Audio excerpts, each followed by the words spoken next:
안녕하세요, 블랙스완입니다. 자, 상승세를 이어던 미국 증시가 하루 약보합 수준의 조정에 이어서 어제는 장 막판 급락을 보이면서 S&P 500 지수는 1.57% 하락했고 나스닥 지수도 1.54%나 급락을 했습니다.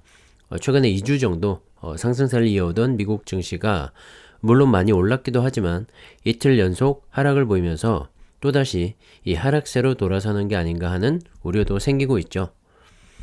자, 어제 급락 배경에는 2년물 미국 국채금리와 10년물 미국 국채금리의 차이가 거의 없이 비슷해졌기 때문인데요. 어제 2년물 국채금리는 전일 대비 0.5%포인트 하락하면서 2.31%가 되었고요. 10년물 국채금리는 전일 대비 1.16%나 떨어지면서 2.33%까지 하락을 했습니다. 자, 그러면서 10년물 금리와 2년물 금리가 각각 2.33%와 2.31%로 거의 비슷해졌죠. 사실 며칠 전에도 2년물 금리가 10년물 국채 금리를 장중에 살짝 넘어서기도 했었는데요. 이 둘의 금리 차이가 왜 중요하냐면 보통 이 장단기 국채 금리가 거의 같아지거나 역전이 될 경우에 경기 둔화나 경기 침체의 신호로 여겨지고 있기 때문입니다. 자, 한국은행에 따르면 1980년 이후 1980년, 1982년, 1991년, 2001년, 2009년, 2020년 등 6차례의 경기 침체 기간에 앞서서 모두 이 장단기 금리차 역전 현상이 발생을 했다고 하는데요. 자, 시장에 따르면 역사적으로 이 장단기 국채 금리의 역전 없이 경기 침체가 일어난 적은 없다고 합니다. 자, 이렇게 장단기 국채 금리 역전이 일어난 뒤에 경기 침체가 발생하기까지는 최대 2년이 걸릴 수도 있다고 하는데요. 만약에 이번 금리 역전 현상이 이 경기 침체의 전조라면 앞으로 2년 안에는 글로벌 경기 침체가 일어날 수 있다는 말이 되겠죠. 자, 시장은 그런 점을 우려하면서 빠진 것 같고요. 하지만 또 일각에서는 경기 침체론을 판단하기에는 아직 이르다라는 의견과 함께 2년물 금리보다는 만기가 더 짧은 3개월물 금리가 현실을 제대로 반영한다는 그런 관측도 나오고 있습니다. 자, 어쨌든 미국의 금리 인상 시작과 함께 다소 복잡해지면서 앞으로 연준이 어떤 셈법으로 대처를 해나갈지도 주목을 해봐야 될 것 같고요. 자, 이렇게 시장이 불안정할 때는 빅테크 중심의 우량주나 S&P 500, 나스닥 100과 같은 이 지수 추종 ETF로 안정적인 투자를 하시면 좋을 것 같습니다.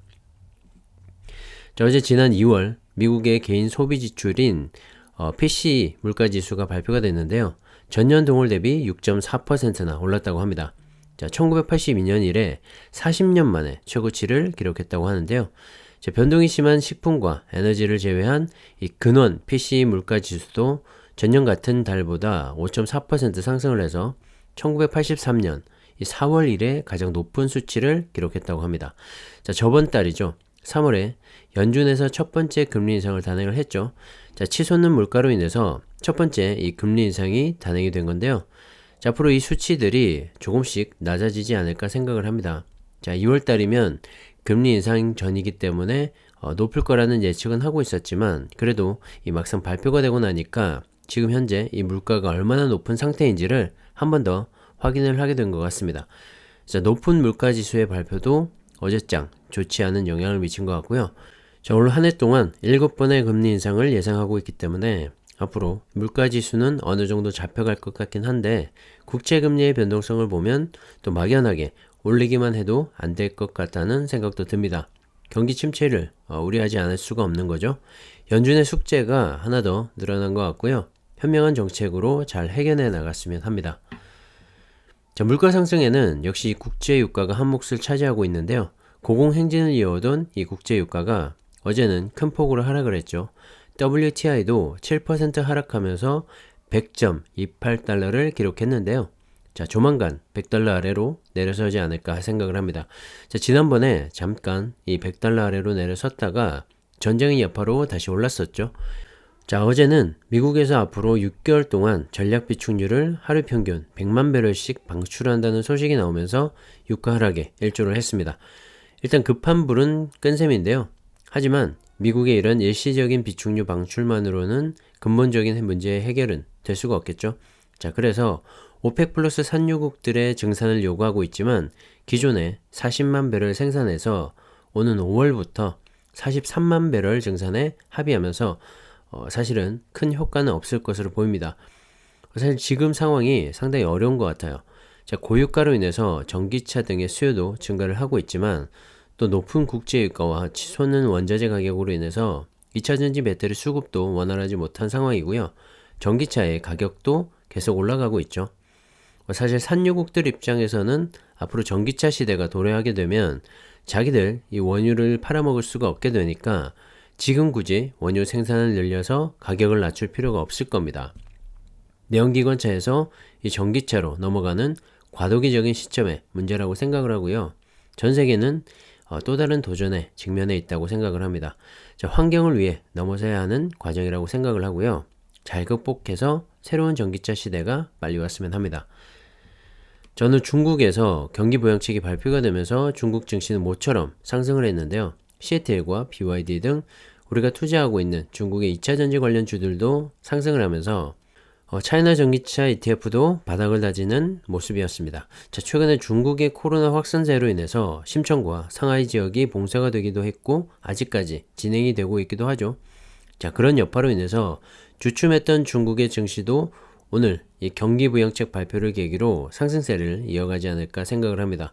자, 중국 정부는 올해 3조 6,500억 위안 하나로 약 693조 원 규모의 이 지방정부 특별채권을 새로 발행을 해서 안정적인 경제 운용을 위한 효율적인 투자를 늘린다고 발표를 했습니다. 특별채권 발행으로 이 확보한 자금은 교통, 에너지, 환경보호, 임대주택을 비롯한 공공 분야에 집중 투입한다고 밝혔는데요. 자, 중요한 건 외국인 자본의 이 중국 정부 발행 국채 매입도 권장키로 한 점입니다. 자, 그동안 외국 자본이 중국 국채를 사려면 까다로운 부분이 있었는데요. 자, 외국 자본이 본격적으로 중국 시장에 침투하게 된다는 말이기도 하고 그로 인한 경제 효과를 기대한다는 말이기도 하죠. 작년부터 지금까지 침체됐던 이 중국 경기를 부양함과 동시에 기업들의 주가 회복에도 힘을 쓰겠다는 말로 들립니다.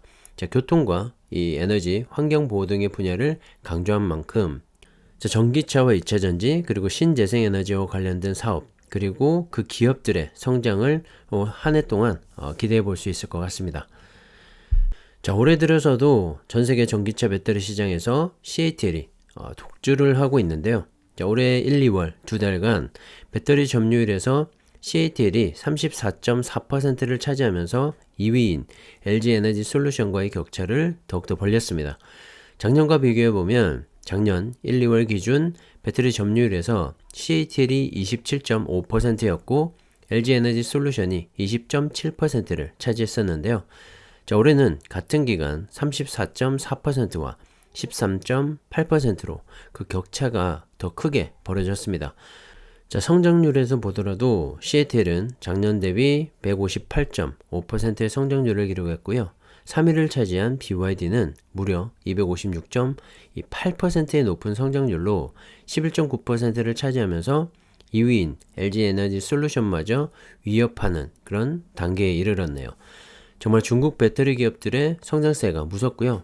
특히 6위를 차지한 CALB 같은 경우엔 시장 점유율 4.4%를 차지하면서 삼성 SDI를 7위로 밀어냈습니다. 자, SK온은 6.5% 점유율로 그나마 선방을 하고 있고요. 8위에 고시엔도 어느새 3.1%의 점유율까지 올라섰습니다. 자, 삼성 SDI를 위협할 정도이고요. 최근에 중국 시장에서 전기차 보급의 확대로 침투율이 높아지고 있는데요. 자, 그로 인해서 중국 2차전지 배터리에 대해서 우려하시는 분들도 많이 계십니다. 하지만 이 수치를 보면 전혀 우려할 상황은 아닌 것 같고요. 오히려 국내 배터리 3사가 더욱더 분발해야 할 것 같습니다. 미국 시장 진출로 인해서 앞으로의 성장성은 담보가 되어 있지만 앞으로 2, 3년은 있어야 이 안정될 상황으로 보여서 그동안 어떻게 이 중국 기업들의 성장을 이겨내느냐가 중요한 과제가 될 것 같습니다.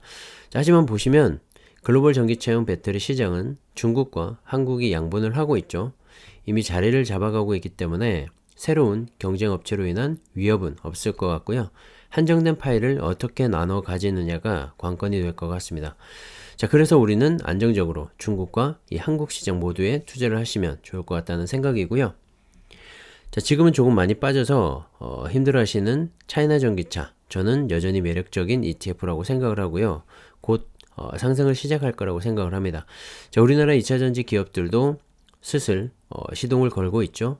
배터리 셀 업체보다는 소재주들 중심으로 먼저 움직임이 빠르게 일어나고 있는데요. 양극재의 대장인 LNF와 전해질의 첨보 등은 전고점 대비 이미 많이 올라섰습니다. 자, 에코프로비엠도 몇 가지 이슈가 있긴 했지만 2차 전지에 있어서 여전히 핵심 기업이라고 생각을 하고요. 주가도 곧 상승할 거라고 생각을 합니다. 자, 이들 기업의 투자 규모와 올해의 예상 매출액, 영업이익 등을 살펴보면 정말 올라갈 수밖에 없다고 생각을 하고요.